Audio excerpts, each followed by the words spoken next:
Origen del hombre y del pecado original. Dado que no todos los que leen o escuchan mis conferencias y grabaciones son estudiantes de la filosofía oculta, pues casi he de pedir a estas personas, a los aspirantes, que hagan un pequeño esfuerzo por comprender esta enseñanza con una mente abierta y que razonen y comparen si quieren las teorías que ellos tienen con las que yo expongo aquí.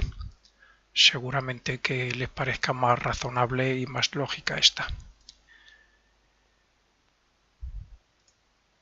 Dice la Biblia en el Génesis respecto al pecado original, al pecado de Adán y Eva, dice lo siguiente: de todo árbol del jardín podrás comer, mas del árbol de la ciencia del bien y del mal no comerás, porque el día que comieres, ciertamente morirás.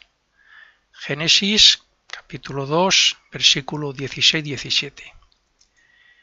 Y el siguiente dice: entonces le dijo la serpiente a la mujer: no moriréis, sino que sabe Dios que el día que comáis de él, serán abiertos vuestros ojos y seréis como Dios, sabiendo el bien y el mal.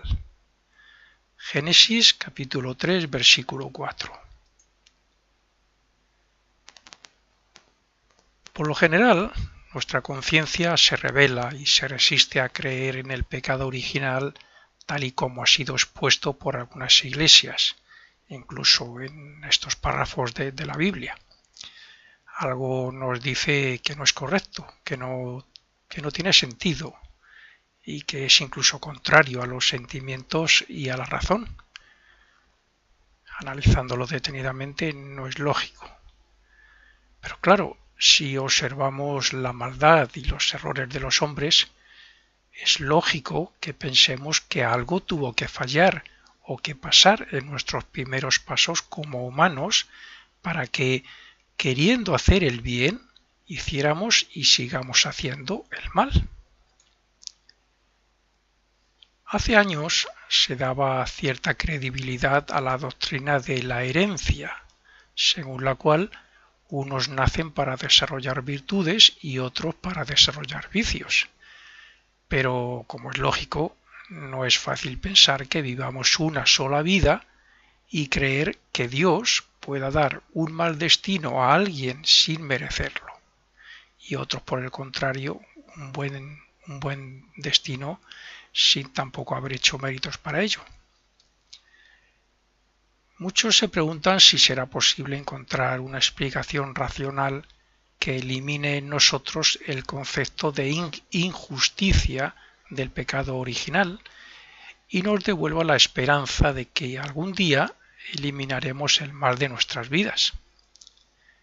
Pues bien, aunque las enseñanzas ocultas se van haciendo comprensibles a partir de cierto grado de desarrollo mental y espiritual de las personas, espero que un buen número de los lectores y de este artículo, de esta conferencia, de los oyentes en este caso, estén preparados para comprender lo que, con mi mejor intención, como es lógico, voy a explicar al respecto.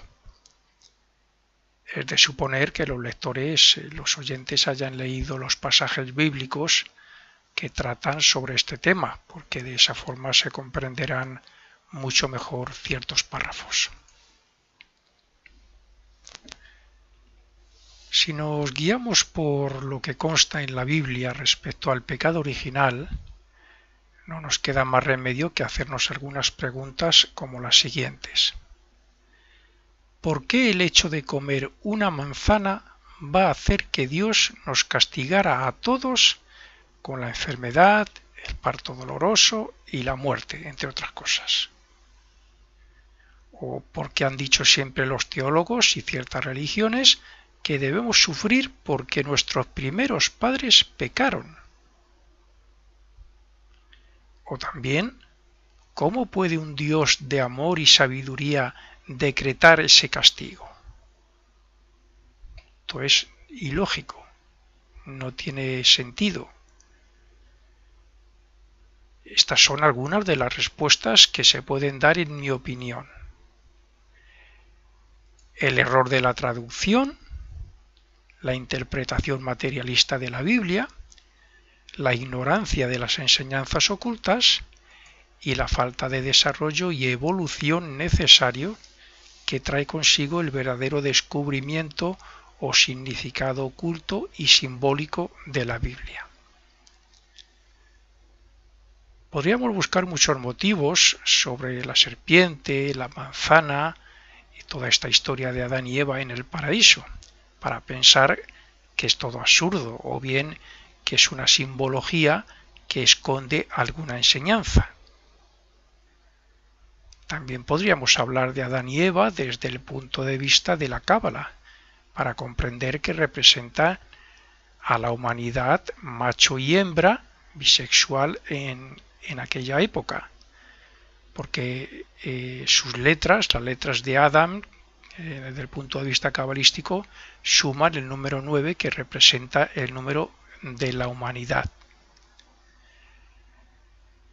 También lo podríamos ver pensando de que esos árboles famosos, el árbol del conocimiento, el árbol de la vida, del bien y del mal, están representados en el centro del jardín, que sería nuestro cuerpo físico, o sea, a la altura de los órganos generadores, y que son necesarios para crear cuerpos y para crear vida. O también se podría ver desde el punto de vista de que esa energía creadora es conocimiento cuando asciende al cerebro y es vida cuando se facilita un vehículo para otra alma. Y así pues podríamos buscar otros aspectos. Pero mi intención es centrarme solamente en explicar cuál es el origen de la humanidad y por qué caímos en ese pecado que nos trajo el sufrimiento, el dolor y la muerte. Es necesario, antes que nada, comentar algunos aspectos respecto a la traducción de la Biblia y más en particular sobre este tema. Sin querer tampoco profundizar mucho hasta qué punto es la verdadera palabra de Dios y hasta qué punto fue inspirada tal y como la conocemos, la Biblia, nos conformaremos con decir que contiene una enseñanza simbólica y oculta, pero que, sin embargo, tiene varias y diferentes interpretaciones según el desarrollo evolutivo de cada persona que la lea. En general, la Biblia tiene 7 interpretaciones, pero yo aquí no voy a entrar en ella. Solamente voy a decir que la evolución y el desarrollo espiritual, el desarrollo interno de cada persona puede sacar una explicación o una enseñanza. El verdadero ocultista e iniciado puede ver la parte original y por eso no observa las contradicciones y confusiones que muchos otros no entienden o no entendemos. Los iniciados sí están capacitados para ver la verdad que hay detrás de toda esta simbología. La Biblia fue escrita en hebreo y en el año aproximadamente 280 a.C.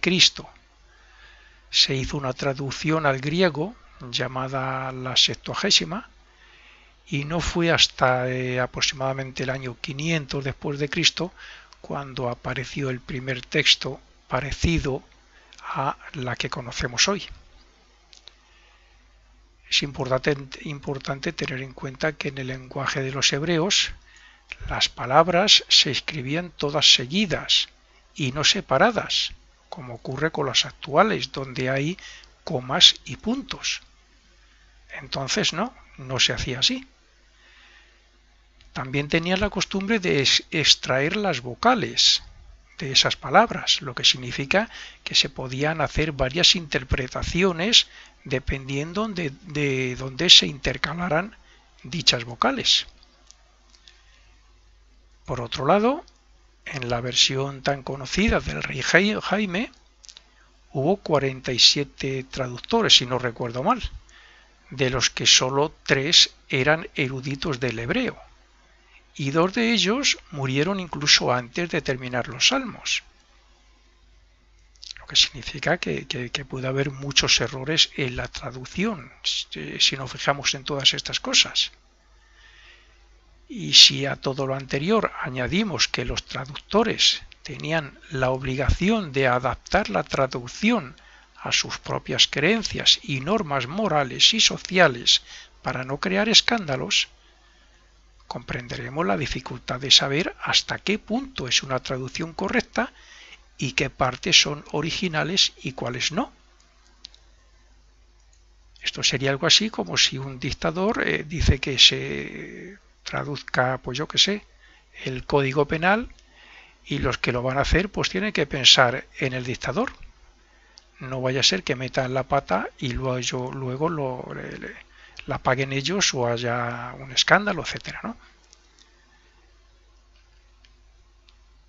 Tampoco se puede considerar totalmente fiable la versión de Martín Lutero, puesto que no hizo la traducción partiendo del texto original hebreo, sino que la hizo de una versión exacta, tal y como afirman.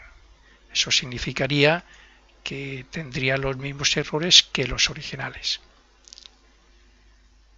Como es de suponer y lógico, los iniciados que escribieron los textos originales tampoco querían dar unas enseñanzas claras sobre la verdad, porque no hubieran sido comprendidas que en aquella época con aquellas mentalidades. No hubieran sido comprendidas ni admitidas, salvo excepciones de los más avanzados o iniciados que llamamos hoy. Y por eso la Biblia tiene varias versiones ocultas al común de la humanidad. Digamos que cada palabra tiene un elevado significado y también un misterio sublime. Si de verdad, repito, si de verdad hubieran querido hacer un libro narrando los hechos de que se habla, no lo hubieran hecho tan complicado, tan absurdo y sin sentido algunas veces, y difícil de comprender en casi todos los sentidos. Hubieran hecho algo mucho más simple, con más sentido común, más sensato, más razonable. Por tanto, solo los iniciados pueden descubrir las verdades ocultas existentes tras simples frases.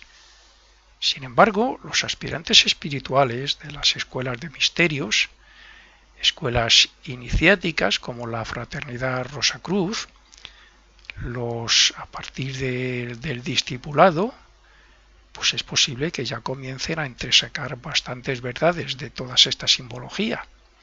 Están preparados para entresacar algún conocimiento. Como decía San Pablo, a los niños se les da leche, que quiere decir que las enseñanzas básicas, se les da las enseñanzas básicas y comprensibles de la Biblia, que era lo que hacía Jesús con las parábolas, que al fin y al cabo eran cuentos. Y dice San Pablo, continúa diciendo que mientras que a los adultos se les da carne, que significa que a los adultos se les enseña esa verdad oculta, esa enseñanza oculta. Y esto es lo que ocurre con la Biblia. Y en el caso concreto que vamos a tratar, con el Génesis, en el caso de Adán y Eva. Veamos un ejemplo con lo que dice la Biblia respecto a la creación de Eva a partir de la costilla de Adán. La palabra costilla en hebreo es tzad, pero sabiendo lo que sabemos, lo que hemos dicho antes de que escribían todas las palabras juntas, sacaban las vocales y luego las colocaban según ellos querían, etcétera, según todo lo que sabemos sobre el hebreo que hemos dicho antes, y las vocales, que es leídas de otra forma, pueden ser leídas de otra forma y por lo tanto representan otra cosa, o sea, cambiando las vocales de posición, entonces esa palabra, tzad, representaría tsela, que es lado, significa lado. A otros le pueden decir costado, en fin, pero al fin y al cabo es lado. La palabra lado tiene más sentido común, como veremos a continuación. La misma ciencia admite que la humanidad del pasado, en su origen estamos hablando, era bisexual y que después de comenzar a predominar un sexo, hemos llegado a una separación en dos cuerpos de diferente sexo, o sea, nos hemos hecho unisexuales a nivel de cada individuo, macho y hembra, a la vez que en cada persona, repito, el sexo opuesto, que sería el lado opuesto, el lado complementario, queda también, pero de forma embrionaria, con lo que podemos decir que en realidad somos bisexuales. Manifestamos un sexo, pero el otro está latente desde aquella época. Y aquello se hizo precisamente para poder procrear entre dos personas. Pero bueno, esto ya lo veremos luego. Basándonos en la evolución, que como todos sabemos, por lo menos los estudiantes de filosofía oculta, sabemos que ha habido una involución del espíritu en la materia y que ahora estamos haciendo una evolución desde el mundo físico, del mundo de la materia, hacia los mundos espirituales. Repito, sabiendo ya, creo que casi todo el mundo supone o sabe que ha hecho el ser humano hasta ahora, y desde el punto de vista moral, pues creo que la mayoría de las personas estarán de acuerdo en que la raíz de todo lo que llamamos mal, la raíz es la ignorancia, o mejor dicho, la falta de conocimiento. El desconocimiento e ignorancia de las leyes que aplican los jueces nos pueden castigar de muchas formas, o incluso llevarnos a la privación de libertad de muchas maneras, según el karma que cada uno tenga en esta vida, según el destino kármico. Pero conociendo y respetando ambas leyes, vamos a meter aquí en el mismo saco las leyes divinas, las leyes de Dios y las leyes del hombre, las terrenales, ambas leyes respetándolas, obtenemos libertad de acción, felicidad, progreso, etc. El cumplimiento de las leyes divinas, por nuestra parte, nos lleva de animal a humano y de humano hacia lo divino. Y esto es así porque desde que la humanidad dio sus primeros pasos como tal, el hombre ha ido pecando vida tras vida y como consecuencia ha ido privándose de libertad, de felicidad y de otros muchos aspectos humanos. Y aunque en cada vida progrese un poquito más en sentido moral, intelectual, espiritual, material y todo lo que queramos, lo cierto es que seguimos siendo ignorantes de lo divino, y eso nos atará al renacimiento y al sufrimiento en esta tierra. Este es el pensamiento general que se tiene sobre este asunto, pero aún así, pocos entienden que la ignorancia, de acuerdo a lo que pasó cuando el ser humano daba sus primeros pasos, es tan imprescindible para nuestra evolución como es el renacimiento para la adquisición de experiencias. Ya veremos por qué.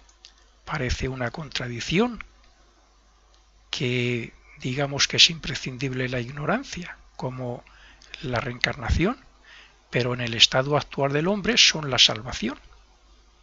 La ignorancia nos ha llevado a un futuro espiritual mucho más elevado de lo previsto.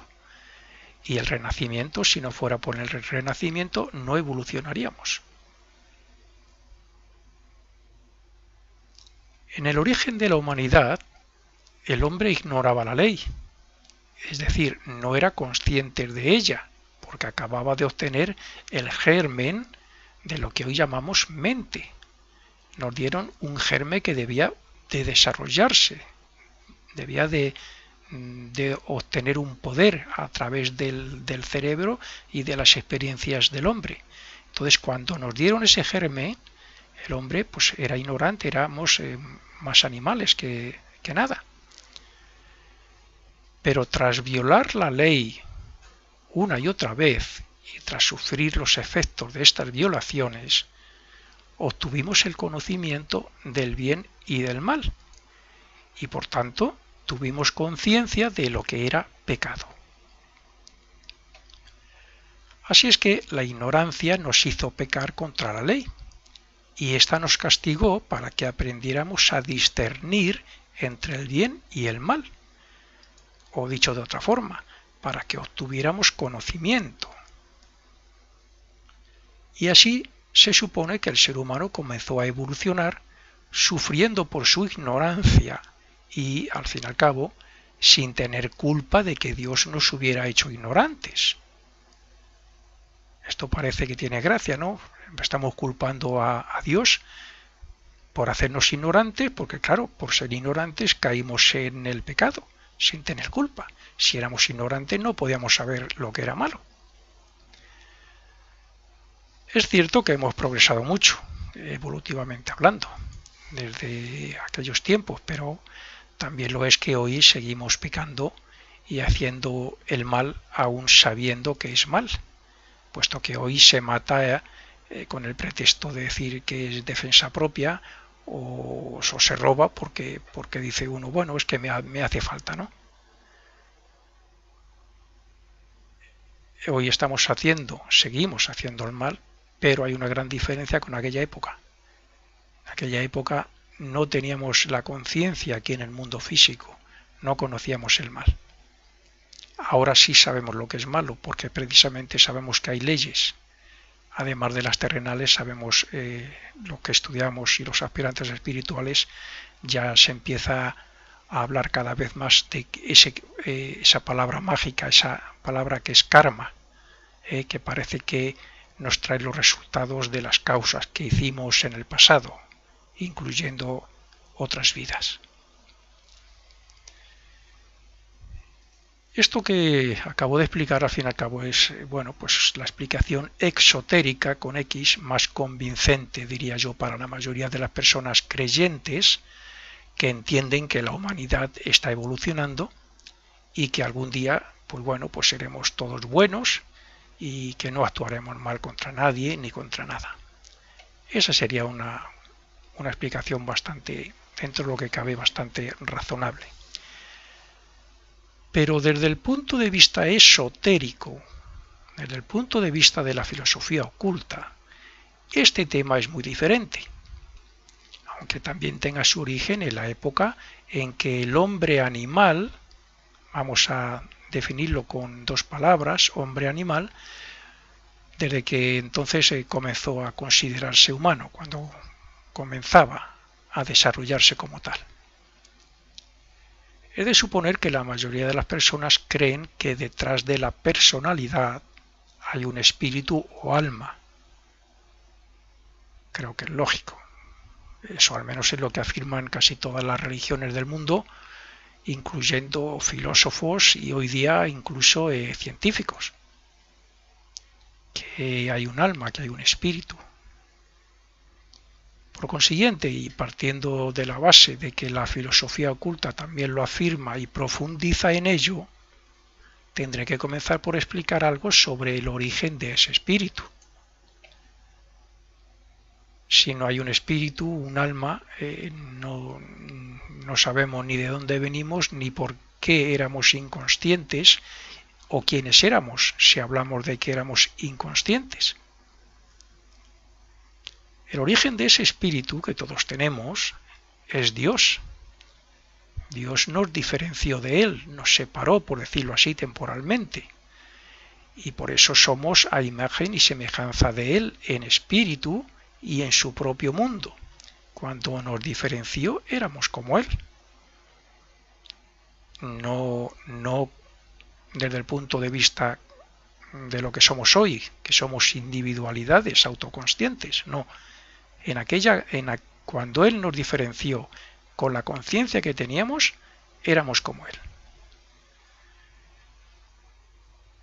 Pero como la intención de Dios es que esos espíritus desenvuelvan, o sea, nosotros como espíritus desenvolvamos sus poderes latentes y los convirtamos en unos poderes dinámicos, activos, entonces nos tuvo que preparar el terreno para ello.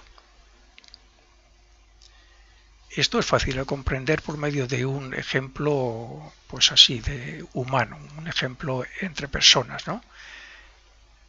Por ejemplo, si pudiéramos crear un hijo idéntico a nosotros en todo, pero nada más nacer le dejáramos en una habitación cerrada y vacía hasta que muriera de adulto, alimentándole, sí, claro, hasta que muriera, no sé, a los 60, 80, 90, 100 años. Esa persona no desarrollaría su voluntad ni aprendería nada por falta de conocimiento, por falta de relación con otros, por falta de experiencia, por falta de cultura. Es un ejemplo un poco burdo, pero bueno, nos sirve para tener una idea. Si no nos hubiera preparado Dios un sendero que, como he dicho antes, significa un descenso hacia el mundo físico, que se llama el sendero de involución, y un sendero ascendente hacia el mundo de Dios, que es evolución. Sin eso no seríamos lo que somos, ni seremos lo que está previsto que debemos ser. Dioses creadores como nuestro Padre que nos creó. A imagen y semejanza suya tenemos que ser. Lo éramos en conciencia cuando nos diferenció, pero sin desarrollar nada de lo que teníamos latente, pero cuando volvamos a Él, seremos dioses creadores como Él, puesto que habremos desarrollado todos sus poderes latentes que tenemos como espíritus hijos suyos. Y seremos creadores como Él en todos los sentidos. Así es que Dios trazó un plan con un arco o sentido descendente que llamaremos involución y otro ascendente que representa la evolución. El sendero descendente hacia la materia trata de adquirir los gérmenes de lo que luego fueron o son nuestros cuerpos, o sea, el cuerpo físico, el cuerpo vital, el cuerpo de deseos y la mente. A la vez que íbamos perdiendo progresivamente la conciencia del espíritu y de los mundos superiores invisibles con sus correspondientes jerarquías para centrar, sin embargo, nuestra conciencia en el mundo físico. Eso fue lo que hicimos. Descendimos a través de 6 mundos a partir del propio mundo de Dios, fuimos adquiriendo, nos fueron facilitando los gérmenes, los átomos simientes de lo que luego se han convertido en lo que tenemos hoy en 4 cuerpos. Contactamos con todas esas jerarquías que nos ayudaron, las jerarquías que existen en todos esos mundos, y hemos llegado a lo que somos hoy, un ser independiente, autoconsciente, con voluntad, con una mente, etc. El sendero ascendente o de evolución trata de desarrollar los poderes del espíritu gracias a esos cuerpos una vez ya adquirida la autoconciencia o conciencia individual. En el descenso hacia el mundo físico fuimos ayudados por diferentes jerarquías, mientras teníamos la conciencia interna y éramos conscientes de ellos y de los trabajos internos que hacíamos para obtener todo lo que necesitaríamos en el mundo físico. En el arco ascendente evolucionamos gracias a esos trabajos y a esos cuerpos hasta que obtengamos de nuevo la conciencia de esos mundos, la conciencia que perdimos, y no necesitemos renacer más.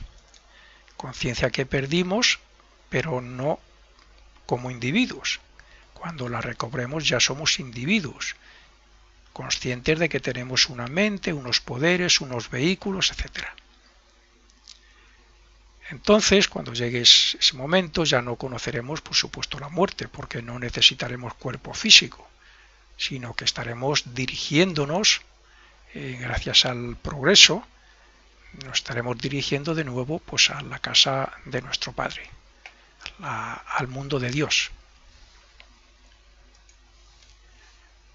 Adán, que es la humanidad de hace casi pues unos 20 millones de años, 18, 20 millones de años posiblemente, era especialmente inocente, pura, casta, ignorante de conocimientos, como los que tiene hoy cualquier persona, claro, porque no tenía medio de discernir, ya que no lo necesitaba, porque vivía interiormente, en una especie de sueño, donde no necesitaba nada y donde todo era hermoso, fácil de hacer, o sea, vivía internamente, como cuando dormimos y vemos así que estamos con otras personas. Y aunque estemos con otras personas, sabemos que no necesitamos comer, ni beber, ni nada de eso.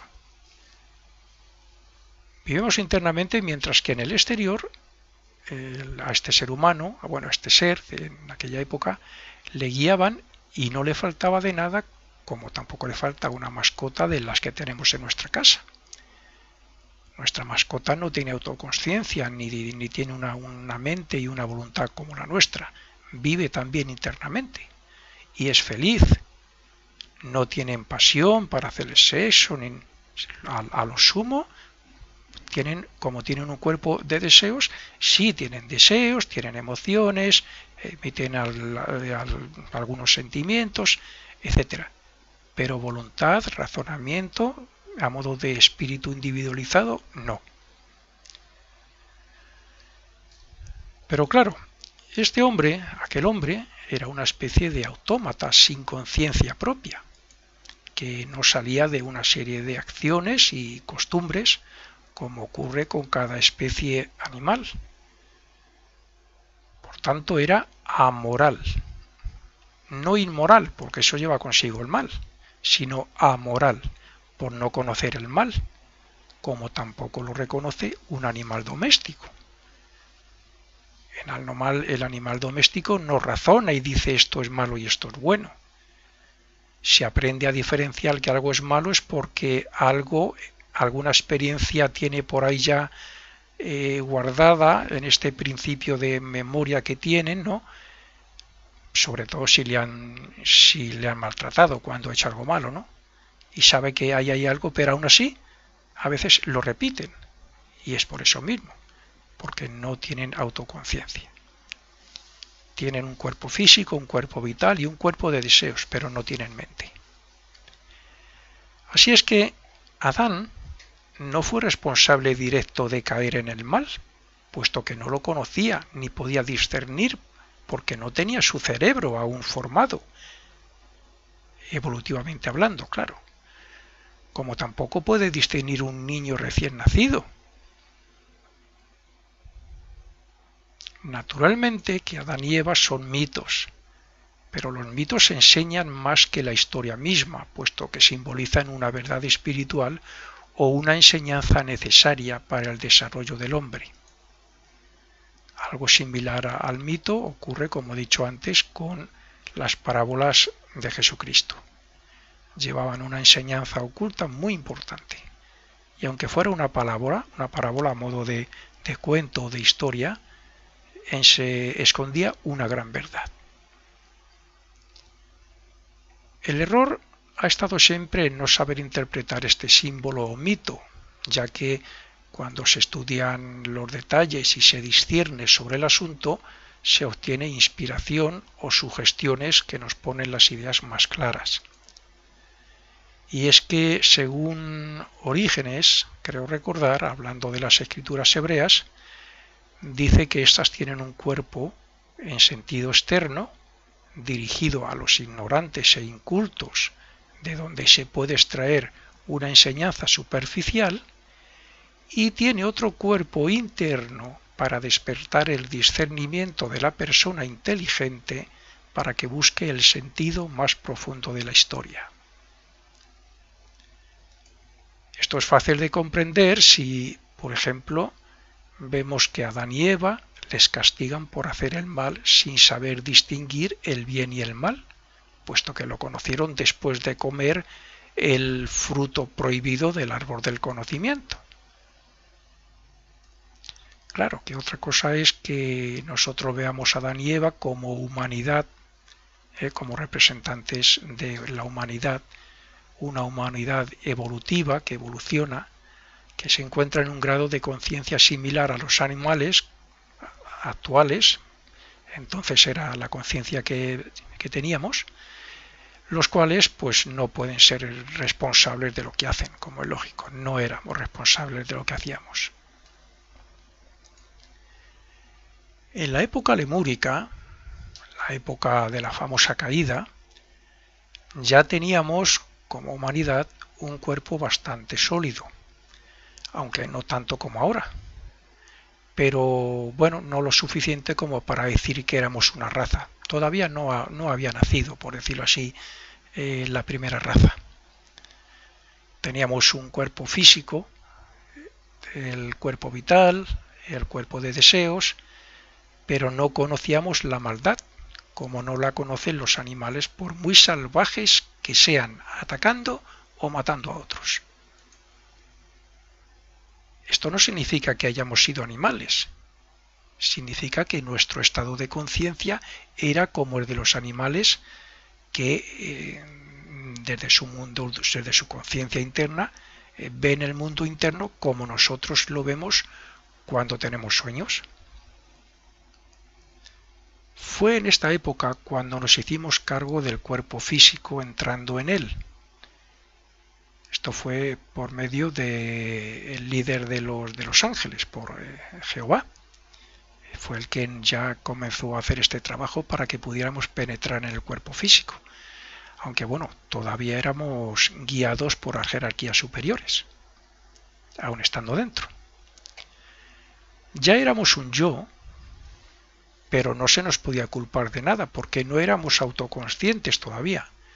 Estábamos dentro de nuestros vehículos, de esos 3 vehículos que teníamos, pero no habíamos terminado de construir el cerebro y no nos habían dado todavía ni el germen de la mente, no habíamos comenzado ni siquiera a desarrollar la mente. Por lo tanto, no éramos conscientes del mundo físico, porque no lo conocíamos. Es decir, no teníamos la conciencia externa de vigilia que tenemos ahora.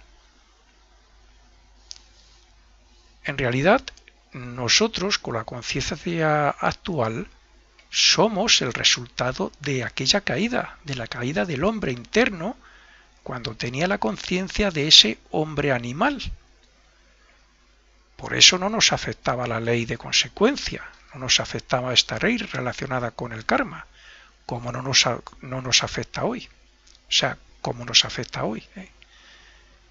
Hoy nos afecta, por decirlo así, ojo por ojo, ¿no? Causa que cometemos, efecto que nos vendrá. En aquella época, ¿no? La caída tuvo su origen en el cuerpo de deseos. El cuerpo de los deseos, de los sentimientos, de las emociones, de las pasiones, etc.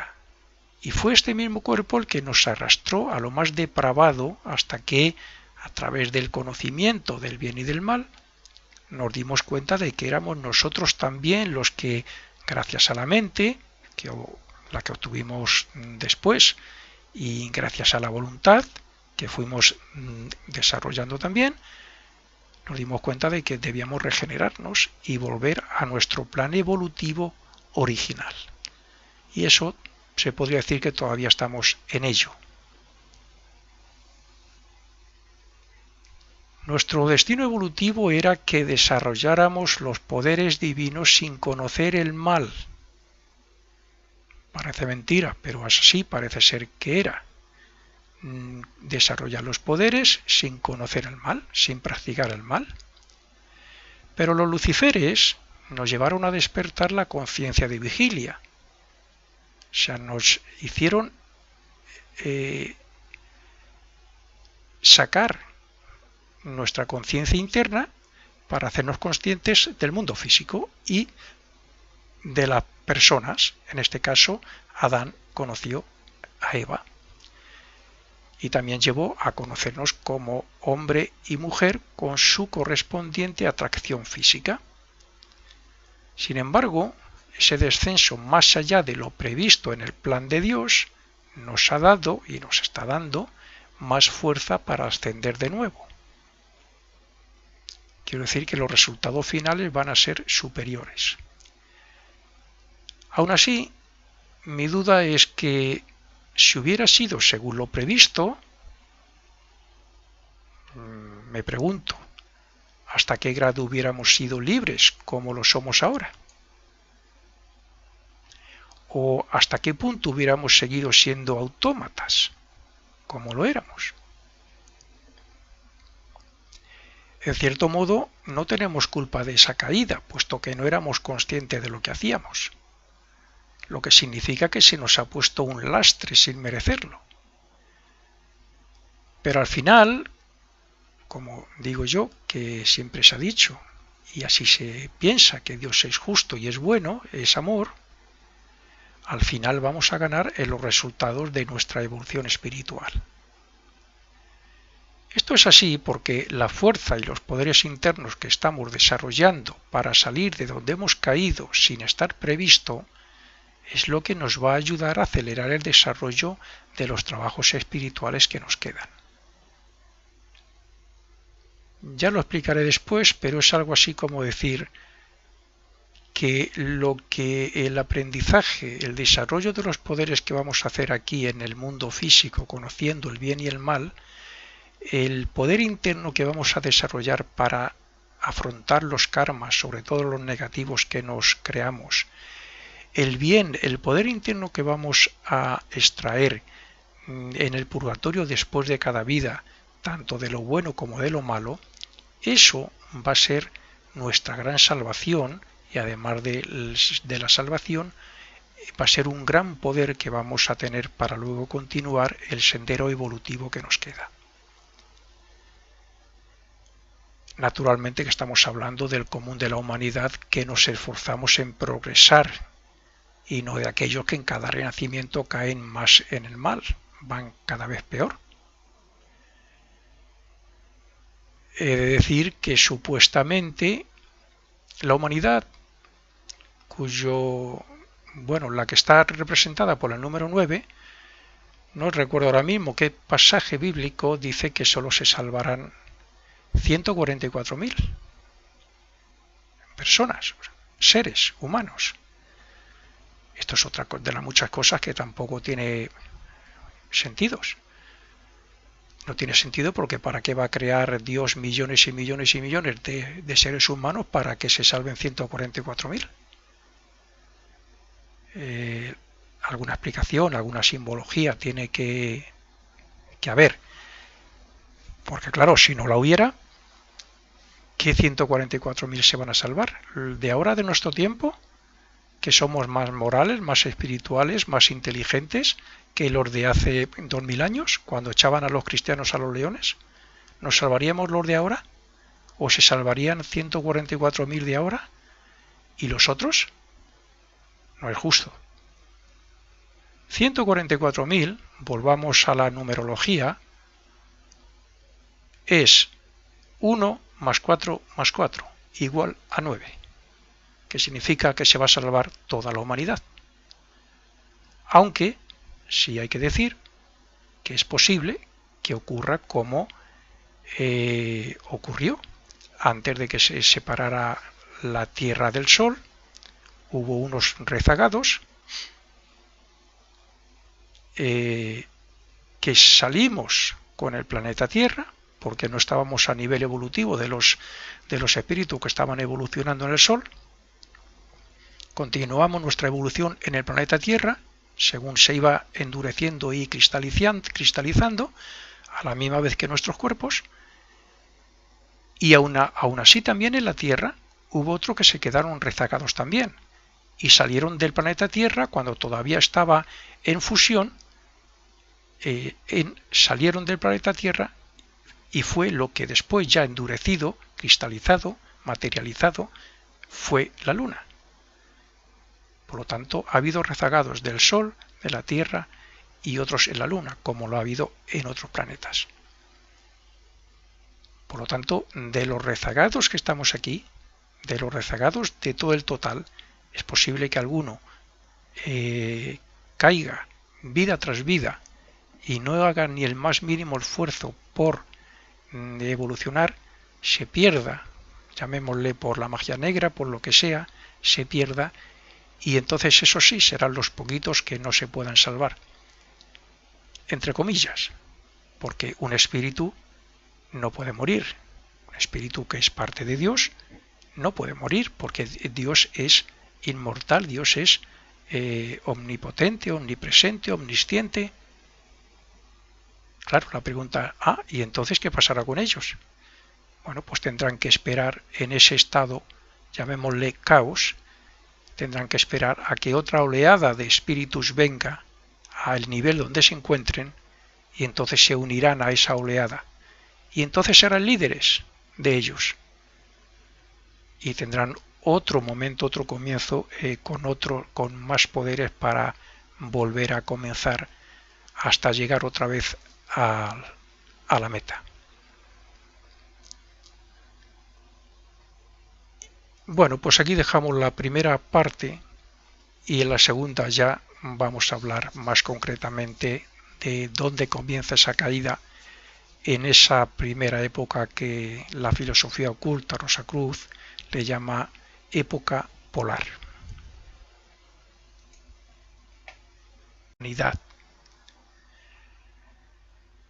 También lo podríamos ver pensando de que esos árboles famosos, el árbol del conocimiento, el árbol de la vida, del bien y del mal, están representados en el centro del jardín, que sería nuestro cuerpo físico, o sea, a la altura de los órganos generadores, y que son necesarios para crear cuerpos y para crear vida.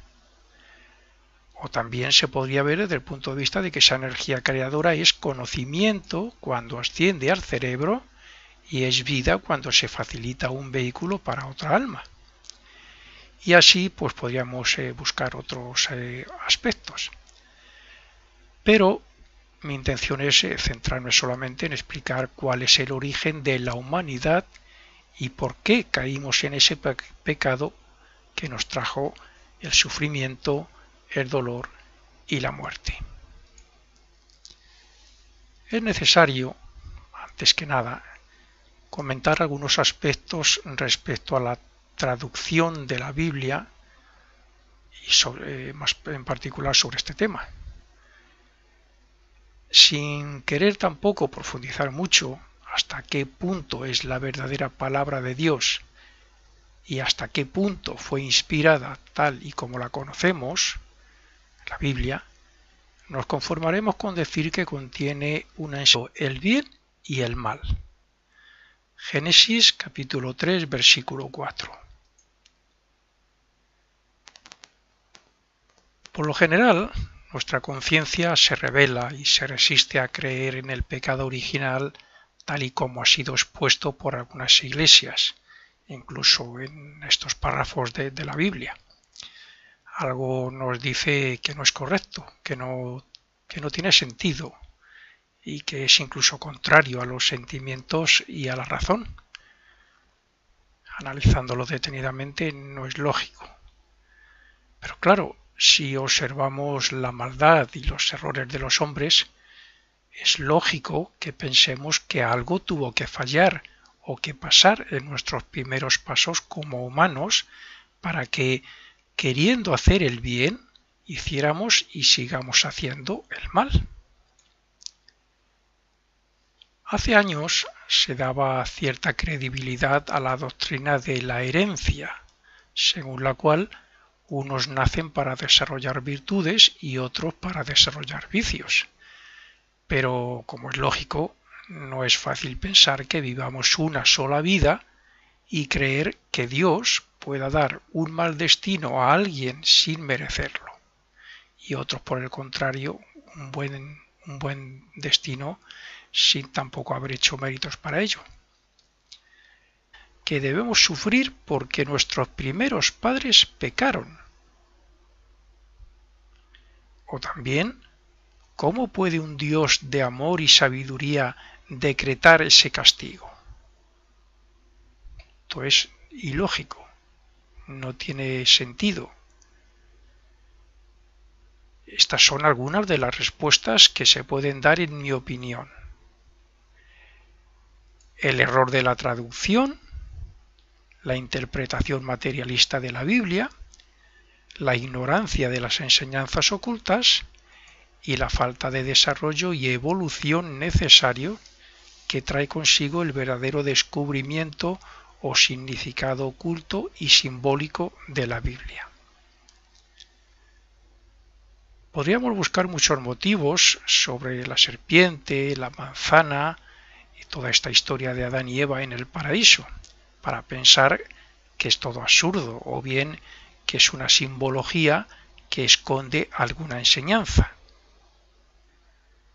También podríamos hablar de Adán y Eva desde el punto de vista de la Cábala, para comprender que representa a la humanidad macho y hembra, bisexual en aquella época, porque sus letras, las letras de Adán, desde el punto de vista cabalístico, suman el número 9, que representa el número de la humanidad. Muchos se preguntan si será posible encontrar una explicación racional que elimine en nosotros el concepto de injusticia del pecado original y nos devuelva la esperanza de que algún día eliminaremos el mal de nuestras vidas. Pues bien, aunque las enseñanzas ocultas se van haciendo comprensibles a partir de cierto grado de desarrollo mental y espiritual de las personas, espero que un buen número de los lectores y de este artículo, de esta conferencia, de los oyentes en este caso, estén preparados para comprender lo que, con mi mejor intención, como es lógico, voy a explicar al respecto. Es de suponer que los lectores, los oyentes, hayan leído los pasajes bíblicos que tratan sobre este tema, porque de esa forma se comprenderán mucho mejor ciertos párrafos. Si nos guiamos por lo que consta en la Biblia respecto al pecado original, no nos queda más remedio que hacernos algunas preguntas como las siguientes.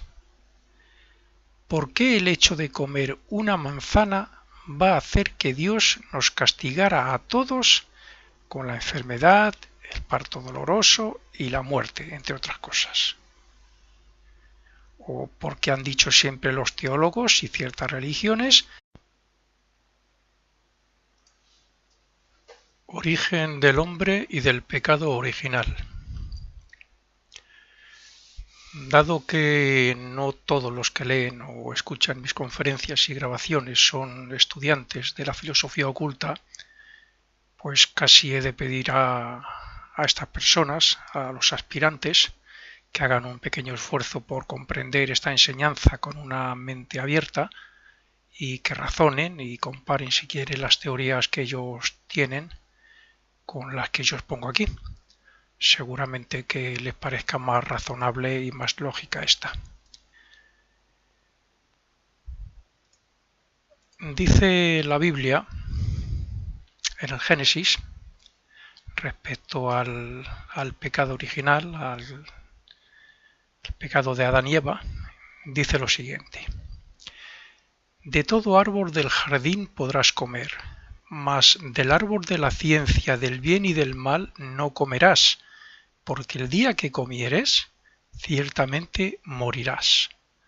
Génesis capítulo 2, versículo 16-17.